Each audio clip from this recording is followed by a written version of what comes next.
Yeah. Yeah, Yeah. it's 12:30 a.m. So Wow.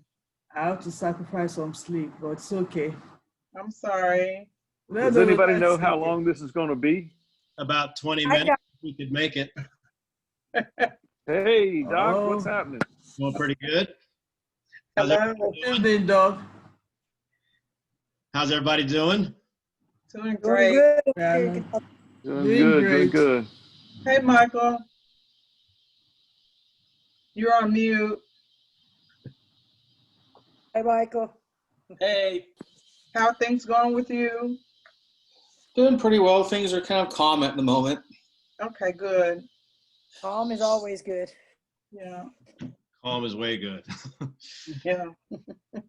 Let me tell you what I have in mind and see how we can move forward as quickly as we can. Welcome back all who are joining live and those who joined by the recording. Send a wave out to those who joined us, who will be joining us probably tomorrow throughout the weekend, catching this late. Hey, everybody. Good to hear the voices, see some smiles. We look a little bit more rested. I hope that's the case. But what I want to do is set you up for success as it relates to the final project. And you've seen the new design. What I've tried to do is put a lot of open air, open space in the design. I think that we really exercised ourselves in the text in the first half, in the first couple of quadrants. The storyboards, that was a great rhythm. We got in some really close, consultative, even intimate spaces with one another. But if I was picking up on the feedback, I think we need more space going into the fall. And so that's the kind of design I've tried to lay out here. So what we're going to do is a single project, a service redesign or a service design, if there's something you're wanting to do originally. And we're going to proceed in 3 stages. My assumption is in a class called Community Shaping Leadership, that the community has something like services or programs or offerings to either its internal or its external publics. And that if leaders are going to be shaping community, there are actual techniques and tools that come into play. I spent the summer focusing really on the proposition that a leader is and a leader does. That comes from Gene Getz thinking, I think it's called The Measure of a Man. I picked that up in my early discipleship days in the early 80s. And I was always impressed with that distinction. It was a talk through out of the book of 1 Timothy about the profile for leadership. So that had always informed my thinking as a young disciple that what you are in your value system will work its way out in your behavior, that this is the kind of thing that you could attend to. But as I eventually became an organizational consultant and analyst and researcher, I carried that question or that proposition to another logical implication, and that would be following the logic of organizational behavior, which itself is a metaphor and analogy. I wondered if you could press this to the next question and ask, organization is, organization does.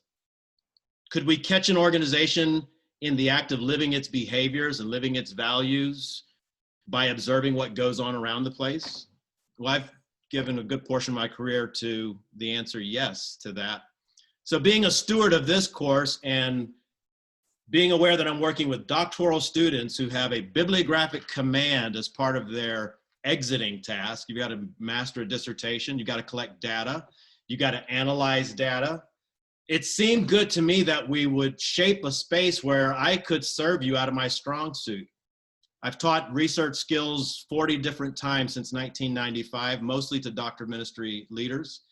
I myself have chaired 166 dissertations as the mentor, and probably another 200 as chair members. I've got a lot of time and grade with the kinds of questions that should be emerging for you as you're moving through the beginning of the second year and preparing yourself for dissertation work. So I've planted in the middle of your program a miniature dissertation project, an opportunity to go through all 5 stages of a dissertation project. But I don't want to do it in the mindset that I think a lot of folks do dissertations. That is, I got to get this done for my committee. Or what does the committee want? Or do I have the right amount of questions? And a lot of parent-child thinking. Yep, I said that because that's what I think, that a lot of folks come right up to the point of this adult experience and they go back to this 9th grade thing that, well, the teacher knows everything.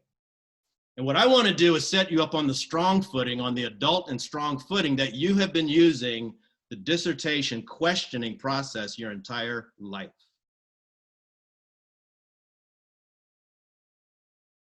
That every time you decide to find out where the best pizza or the best rice and garlic chicken is in your town, you go through the same 5 stages of research.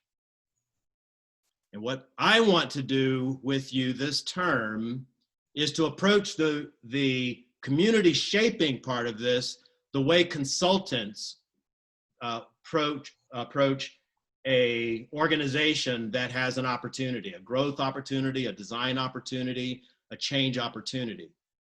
So the processes that I use and so many people use, many of you who do this kind of work, we use, is we come onto a scene and we have to make sense of what is there, making a distinction between who I am and my assumptions and what's actually going on in the social scene, the technical scene, the physical environment, the political scene. That requires what Robert Quinn called cognitive complexity. And he described the difference between novice leaders, leaders in mid-growth, kind of midstream of growth, and leaders who are moving towards mastery, are that those who move towards mastery are developing increasingly more and more cognitive complexity. When they're faced with a situation, they don't look at it the way a tourist looks at a scene, as something to be marveled at and to be looked at the cosmetic level. They've got to do that level of observation and then figure out how to penetrate that scene with what else is going on. Because in every tourist scene you've ever been in, there was an economic life going on in that scene. You were there as a tourist and snapping pictures and selfies, but there were people working out their livelihood in that scene. There was a political moment that's in the backdrop of that scene. Anybody know that the US is going through an election in about a month or so? A couple months? That there's context to community. So here's what I bring to the table, friends. I have worked with leaders to go through the dissertation questions repeatedly, and this is kind of the starting place that most leaders start with. Something happened one day, somewhere. And from that day forward, you've had something like a little question. It's like, I wonder why it went the way that it did that day. Remember the storyboard process? Remember how easy it actually was to name a story that matched some of the theoretical content that you were working with because you had lived it already? I'm talking about a course that focuses on cognitive complexity as an outcome, but starts with love as a center. Okay, so this is the soup that I've got to pull together. So, sorry, I just lost my train of thought. What was that right before with the cognitive complexity part? About love being the center Pulling and the you're soup putting it all together. together. Right before that. So the 5 questions that precede in dissertation. Okay, thank you. I So- actually this. So being immersed in a scene and recognize that the scene has its own, has a lot hiding in plain sight is in the interest of developing the cognitive complexity. That's where I started with. The learning how to pray in a Simone Weil sort of way, learning that love is a kind of a tension that is set on something is kind of a starting place that I laid out the course in terms of the leader's development. And asking the question, what is it that we are attending to? What is it that we pay attention to? How do we develop a situation or find ourselves in situation? Okay, I want to start taking that and now moving it into a way for you to think about your communities and the various gaps and gifts of gaps that your communities have given you, to see if you can go beyond dissertation thinking to introducing change in methodical ways. Now, somebody has heard about an organization called the Methodists, or the people called Methodists. They got picked on because they got organized. They thought deeply about what they loved and what they cared about, and they built structures that were equal to the way love worked inside of people's lives. And when that movement finished its work of organizing, it had spilled all over the globe. It took structure seriously. It took the possibilities of what love could do to build communities seriously. Now, I'm not supposed to know anything about all this stuff. I'm not a pastoral theologian or a Greek professor or Bible teacher, so you just got a social scientist on your hand. I'm not supposed to know anything about love, all right? So if I screw all that part up, you get with those pastoral theology professors and counseling professors, and they'll get you straightened out. But all I got is social science and communication studies. And what I think that we can do with my meager materials is I can pass on a few things to you that I think are useful as internal and external consultants. I didn't do it with this class, but most MDiv classes, I require them to go serve another organization with the content from our classes, to go and do a service project for someone else. In your case, I think you've got plenty on your hands to use this project for, but I want you to have a sample of an orderly, a methodical learning process that gets defanged from all the fears that dissertation sort of create for people. I really want to demystify that process. How does that sound to you? Just give me a thumbs up if I'm going in the right direction and you think that your peers might benefit from kind of a coached perspective on a intervention, a service design in your community, and potentially offering you a few skills that may make you useful to other communities for folks who never qualify for a classroom like this, or maybe could never get an MDiv, or may never get into an educational track. And hopefully an internal consultant in your own group. That's what I'll be angling for. So this is what I've laid out. Our progress now will be 3 months. Effectively kicking off now with September, and what we talk about here tonight that basically inaugurates the culture mapping project. And I'll spend the balance of our time talking through a good way to get a culture mapping project in the simplest way that you can in terms of what you're trying to get from your community. October, we'll have another Zoom call, but that will set up a conversation for the empathy mapping stage of things. And then in November, we'll have another Zoom call, which will set you up for the service design assignment. Can you see how I intend to use the Zoom calls? Okay. I offered another thing that I based on the feedback I'm getting, I think I'm going to take it off of the table. But I was offering a way to kick off the month, each of the months, with something like a Vespers or some sort of community building event. And the feedback that I got was like, that may add more to our world. And I asked for volunteers and none of that happened. So I'm really not going to, I'm not asking to reopen that. Let's leave that at close. I'm going to use VoiceThread in a manner of personal privilege. I think I do want to talk to you about several data collection tools that are both practical and in many cases would be the kind of thing that you could use inside of your dissertations. and talk about how theory sets could work together with those. So if that sounds good to you, I'd like to support each stage of this with kind of some consulting and coaching tools that are right for that stage. Sound good? I've been wanting to do this myself and get it clear on my own mind. How would I mentor or coach a person to become a consultant?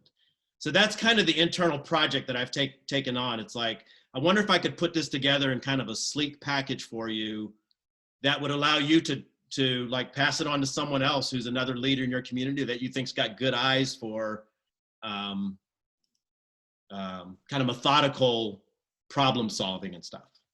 So that's what I'm angling for, is to kind of get you a toolkit by the end of by the time we get to December. Hey, Dr. West, may Yes, I sir. ask a question? Yes, sir. Okay. Toolkit sounds great. I guess my question is, and maybe you already addressed this, but it sounded like maybe you were thinking a little different, but this service design project, and I love the service design thinking stuff, love that stuff. We're using it in our organization. Can what we do complement our dissertation? Absolutely. That would be the Absolutely. Yeah. okay. Yeah. No, the course is for you. So that's the assumption I'm making. I know that we're in all different kind of organizational positions right now. And I want you to know, at least the professor is not making the assumption that each person is an organizational top management team member at this time. I'm not making that assumption, but I am making an assumption that there's likely something inside of your community that you could carve out authority for, or a focus group, or even a curiosity group, if it came down to that, to say, what do y'all think about the parking lot and the appearance of the parking lot? I've gotten the pastor's permission to get this answer, but this project doesn't have to be solving some massive problem. I would just love for you to go through the stages of having thought through all the stakeholder work and the harvesting work of hearing from a community and shaping something that's in response to them. Okay, that sounds good. I get that. And I know it's just in my situation to do something that related to, because my dissertation relates directly to my work. And so I'm helping develop a new initiative. So if I can, my service design can be like an aspect of this broad initiative that I'm developing, that would be perfect, as opposed to it being like on the parking lot and everyone's like, why are you asking about the parking lot, Bruce? Yeah. So it sounds like I can do it that way, right? Yeah. We can. Yeah, absolutely. Okay, cool. Make this work for you. Yep. I mean, Could I ask you a question, Dr. West, as well? Yeah, I just want to drill down on that. Do nothing for me. I mean, I've got my own work and organizational stuff to do, but do everything for you. I've tried to leave these designs lacy enough that you could shape them. So just know I'm not looking for the perfect format that matches my deal. Put it inside of your organizational brand and make it serve things. This is Keith Allen, Dr. West, and I really appreciate the three-pronged project. I think that's going to be really helpful in terms of the organization. My question is about the paper that you're asking us to do the integrative work on. I didn't see how long that paper was supposed to be, and how does that relate in your mind to this other kind of practical consultative process that we're going to be doing in the other project? Well, it's the continuation of the course. The course, it's the reading model that has 4 quadrants, so center plus 2. Right. The assumption is that summer you chose 2, that was the ask. Now the other 2. So we're finishing that work, finishing the orb of that work. And all of it is selected and relevant for what we did in summer and fall. So that's the review essay. I just moved it to the back end. I just changed the date for it so that it'd be more of a summative. And so how long do you expect that paper to be? Because I didn't see any length. Yeah, it's 10 to 12.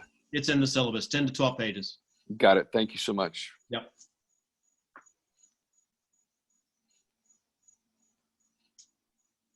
Okay, I'm gonna push ahead for just a few minutes on the culture audit piece, and especially for those who are listening.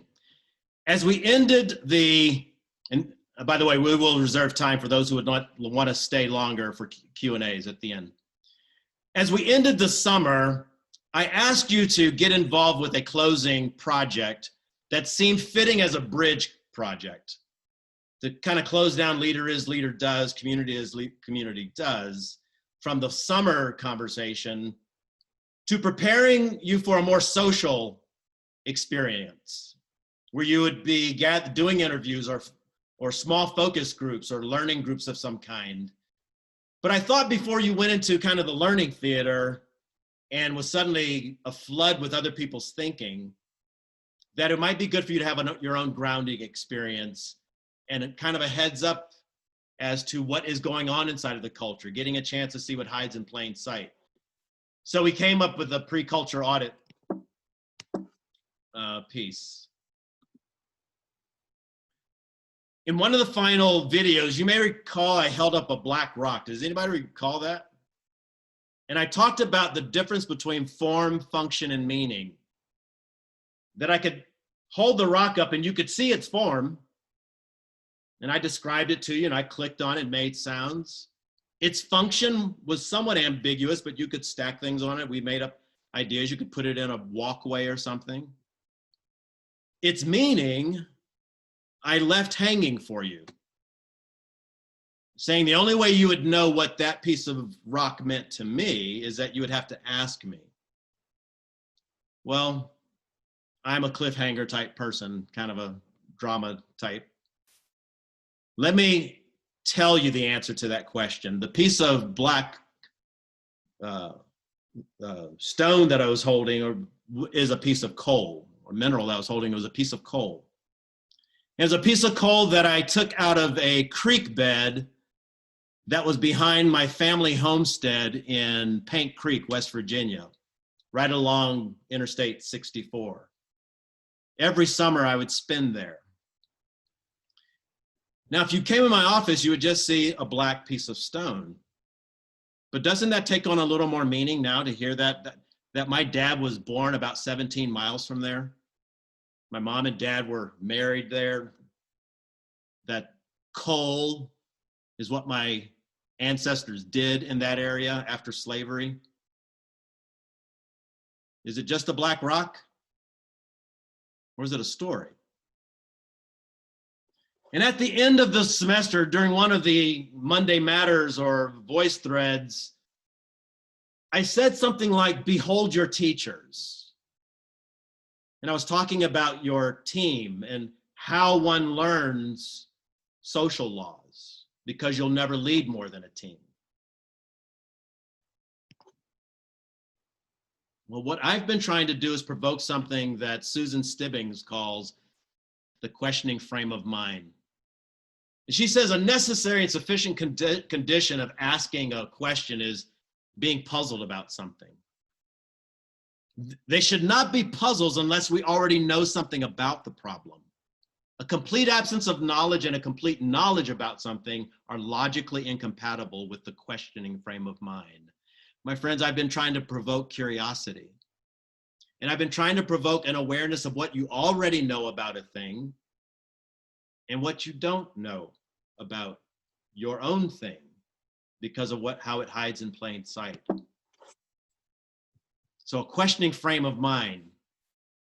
So we started with what's okay to do around here, what's not okay to do around here. What do I need to start, stop, and keep? And I got to be the sole audience of what all of you said. You engaged that, and real aha moments were landing. But now it's time to go social. I've been using a word through the summer, heuristic humility, and I've been linking it to Romans chapter 12, verse 3, if folks want to know my definition of humility. Not thinking more highly or less, but with sober judgment, the way Christ thinks of you. But what's heuristic humility? That's a curiosity to discover what is there.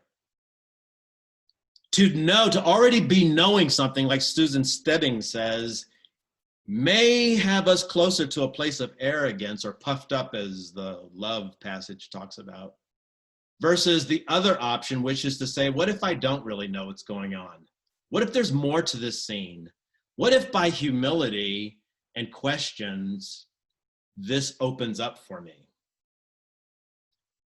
Kenneth Burke, a rhetorical philosopher, talked about the parlor to help researchers who are learning rhetoric understand that they've got to read Aristotle, they've got to read the old stuff. Well, you as dissertation writers and lit reviewers might appreciate Burke's observation when he talks about the parlor and heuristic humility. Here he goes. Imagine that you enter a parlor, you come late, and when you arrive, others have long preceded you and they're engaged in a heated discussion. A discussion that's too heated for them to pause and tell you exactly what it's all about. In fact, the discussion had already begun long before any of them got there, so that no one present is qualified to retrace for you all the steps that had gone on before. You listen for a while until you decide that you have caught the tenor of the argument, and then you put in your oar, like a boat oar. Someone answers, you answer him. Another comes to your defense. Another aligns himself against you, to either the embarrassment or the gratification of your opponent, depending on the quality of your ally's assistance. However, the discussion is interminable. I mean, it goes on. The hour grows late. Now you must depart. And you do depart with the discussion still vigorously in progress. This is what it means to be doing research. This is why we do a literature survey. This is why we leave our office, we leave our building, and we go and ask our staff, our team, the neighbors who live right next to our congregation sanctuary. We go and ask people, what's been going on? How do you interpret this scene? What is really the truth around here? Look at these kinds of questions right here. You got plenty of visitors at the front door, but they never return. There's data in the middle of that. That's an event. There's some patterns. There may be behavior. The neighborhood demographic has changed. What really matters? Do we keep the sanctuary? Do we change things? Or do we change what happens mission-wise? Can you really disciple through biblical preaching? Can Sunday school really create renewal? Does Alpha Course work in our denomination? Will a video documentary of Wesley awaken formation and passion in a Nazarene congregation? These are the way that pastors have natural questions, real puzzles that they would never know the answer to unless they went out and asked someone. Or just maybe their interpretation of what the Black Rock means. And they miss all that rich insight as to what's really going on, the things which could really influence the truth-telling around the community, and promise-keeping, and the welcome of strangers, and fidelity, and embrace. So when I teach research skills, I often, the several programs I've led, I've usually done it in one day, and that's been sufficient for my programs. I've used just these 5 questions, and that's been enough to get folks writing 250-page dissertations. This is just the overview. But I ask folks to wrestle with, what are you puzzled about? As you're trying to decide what a good design project could be, a good service redesign could be, take the question, what has been puzzling you around that place? Ask who else is puzzled about it. That's the parlor talk. That's leave the room and go talk to others, or go do a lit survey if it's a literature deal. What's your theory about it? What's your hunch about it? I want to validate that your hunches are pretty close to being good research stuff, and probably only just a few books away from qualifying as an expert with some data to support it. That should be stage 3 there, by the way. Stage 4 is, what are you going to do about it? Will you pull together a focus group and ask? Will you go and sample the new praise band yourself, the thing that's been creating all the fights around your church? Will you go and sit in some Saturday afternoon rehearsal yourself? What will you go and do? How will you get data and learning? That's where the research design actually comes from. Your chapter 3s, that's where it fits. And what do you know now that you've done it? That's what chapter 5 of a dissertation is. That is what you will write at the end of this course as a 10 to 12 page paper. Okay, we're going to be running out of time in a few minutes. So let me just speak to the culture map. Your task in the month of between now and October, does anybody have the date in front of you? It seems like it's October 14th or 17th or something, the turn-in date for that. I thought it was the 12th. October 12th? I think it's the 12th. Okay, thank you. It's just I don't have, I've got this screen in front of me and I can't turn away. If you look at the culture map there, you'll see that it has 3 layers to it. Outcomes, I'm blocking my thing, the enabler section, 3 layers that you're going to fill in here. It's going to be this document as an exhibit plus 1-page write-up of the process that you used to get the answers to this document. That's the assignment, my friends. And the assignment that we do in November looks pretty much the same. You will fill out this kind of empathy map, having gathered the answers from a bunch of people, and you will add a 1-page description of the process you used to get to that. What you learn from these 2 stages leads you to your service redesign. You will design a 10 to 12 page paper or project that you report in a 10 to 12 page paper in response to what you learned from these, from feedback and of your own experience, of course, which is absolutely valid and should be weighted, W-E-I-G-H-T. Okay, that's all I want to say in terms of a presentation. I think for some reason my Zoom is actually an account that's supposed to go way beyond the 40-minute mark, but it just gave me we're cutting off in a few minutes. So if this just goes blank, I've already said goodbye, all right? But let's just start as many Q&As as we can get, and let's hope it doesn't go out because I've got a corporate account. And in any form, I'll stay here as long as this goes live. And if this cuts us off prematurely, I may actually go back into the Zoom link and do another 15 minutes if we're not done. But feel free to leave the call also. If you're all done, feel free to leave. Dr. West, this is Keith Allen. Yeah, Keith. Is there a blank version of that form without all the little Post-it things stuck on it that you can make available to us in modules or assignments or something? Yeah, look at simple syllabus and click on the assignment, the link that are in the assignments. Perfect, thank you. You bet. And I think I may have reproduced that inside of the module section as well. So there should be a hot link inside of there. You can also find it on that website that's there at the bottom of that, like that strategizer. Yeah, all this stuff is there. Mhm. Design thinking stuff, everything's going to be, that company will take you the rest of the way. There's a whole universe, cottage industry around some of this stuff. Value propositions, team matrix, stuff like that. I think you're going to like this group. Dr. West, I was talking about the links that, there's one of the links that was under the assignment that was for a PDF from Stanford. Every time I click on that link, it keeps giving me an error message, unable to link. Was it like a design school, something about in the design? Yes, sir. Okay, I'll check it out and refresh that link tonight. Okay. Dr. West, Ma'am. just for clarification purposes, when we talk about beginning to ask questions to those in our context, are you wanting us to ask those that are in the context or those that are on the outside around the context, or both? Let me give you the Yoda answer first. Like, how bad do you want it? Is what is the answer? Okay. Because if you're puzzled about something, you're puzzled why you are losing people. Like they keep coming in the front door, all of the exertion it takes to get them in the door, and they're gone after 3 weeks, and you don't know it's because the bathroom smells like urine. The women's bathroom smells like urine. You don't know that, but all your neighbors know it. Mm-hmm. You might want to just keep asking till you find out whatever the answer is. Okay. So that's the Yoda answer.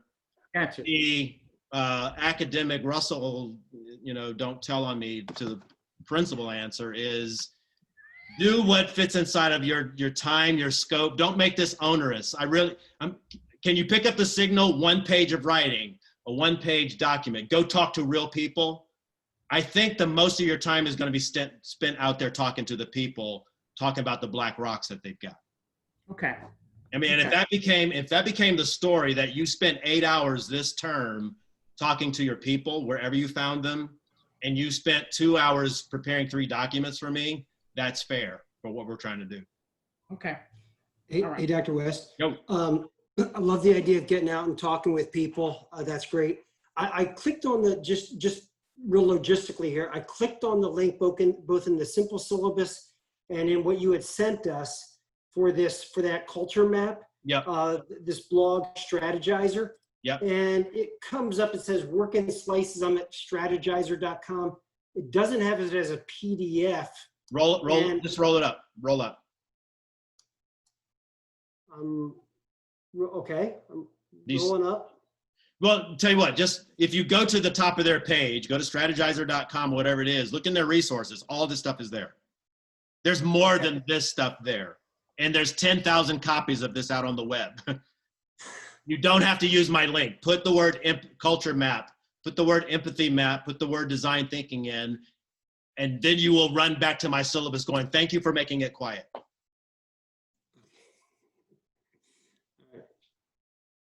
But you don't have to use mine. Once you get it, once you get the gist of what this is, you'll go, oh, it's this stuff, or I had a class on this once, or something like.